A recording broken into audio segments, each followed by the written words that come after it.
Have you ever gone to bed with a dry mouth, woken up tired for no clear reason, or felt that dull evening headache that just won't quit? Maybe you checked your labs and saw fasting glucose higher than it should be. You're not alone. Nighttime is when many people quietly lose the glucose battle. A late snack, a sweet drink, a little treat before bed, and the next morning your blood sugar tells the story. I'm Eddie Rodriguez, pharmacist, biochemist, and diabetes educator.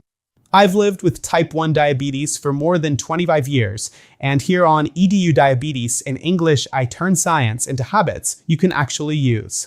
Today, I want to show you a simple, affordable, easy to find food that, used the right way at night, can help you wake up with steadier glucose: chia seeds. Before we talk about what to eat, let's talk about why night matters so much.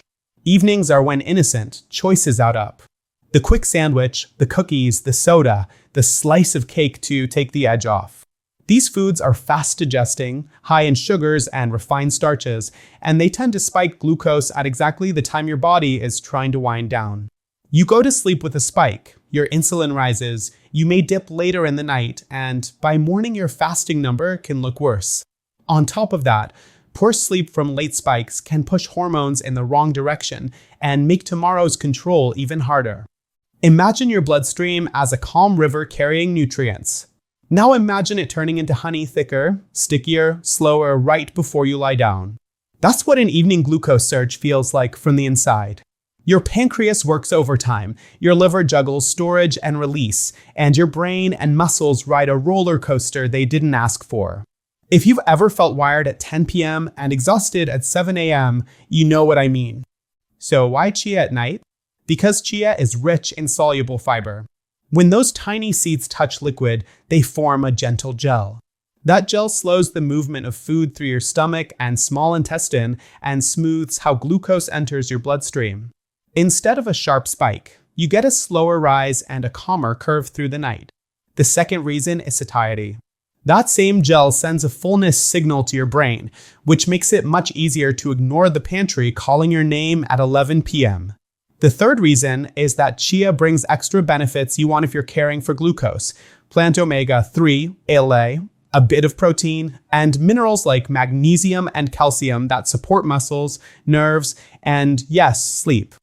Let me put this in plain language. Think of chia as a natural slow-release tool.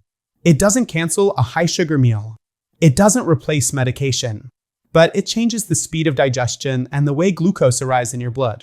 If you combine it with a sensible evening choice, you give your body an easier night. What does a sensible evening choice look like? Keep it simple. A base with protein or fermented dairy and very little added sugar works well.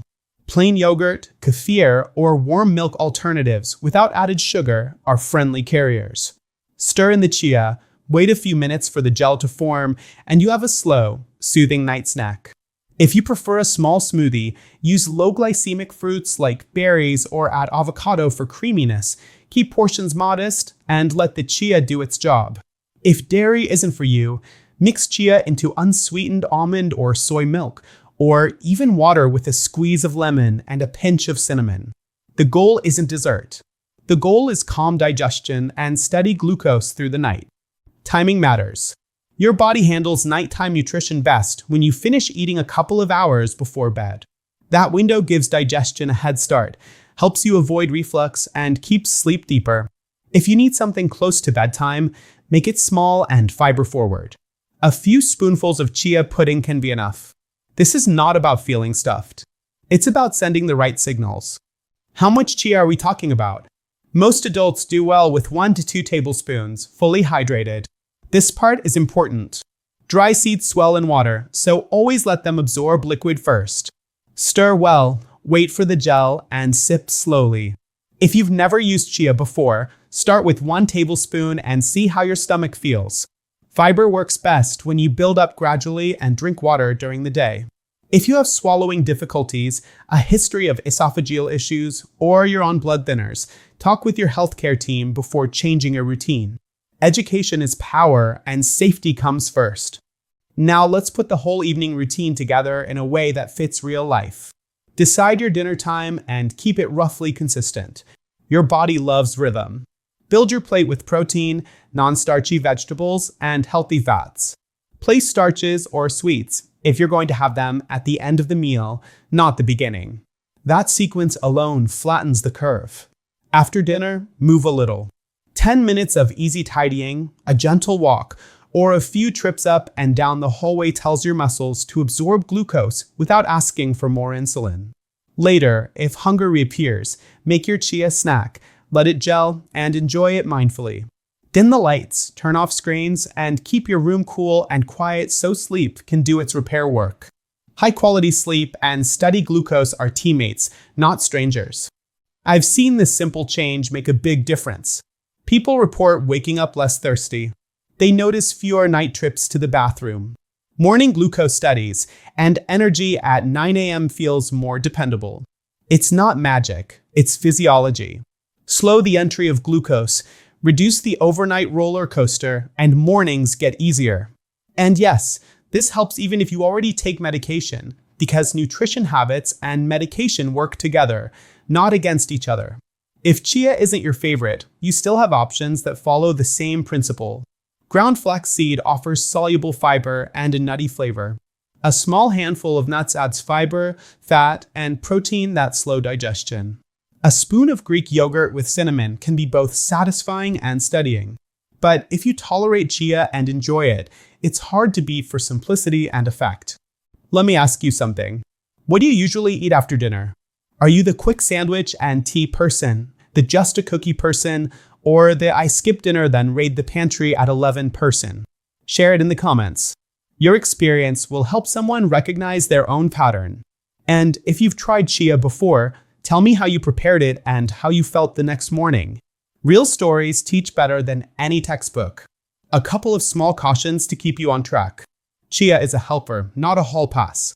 If evenings are filled with sodas, refined breads, and desserts, no seed can outrun that. Pair your chia habit with better choices and light movement, and you'll see the difference.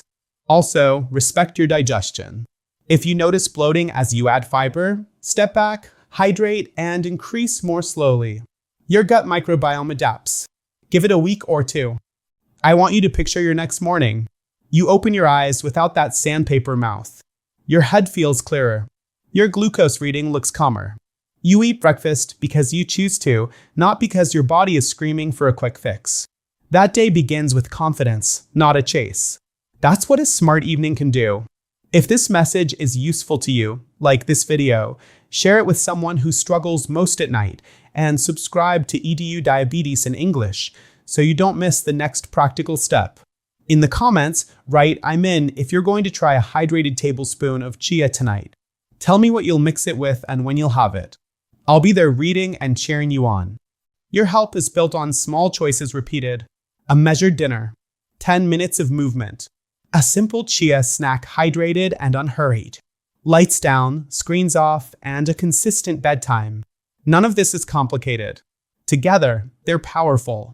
Start tonight, stay consistent, and let your mornings prove that it's working.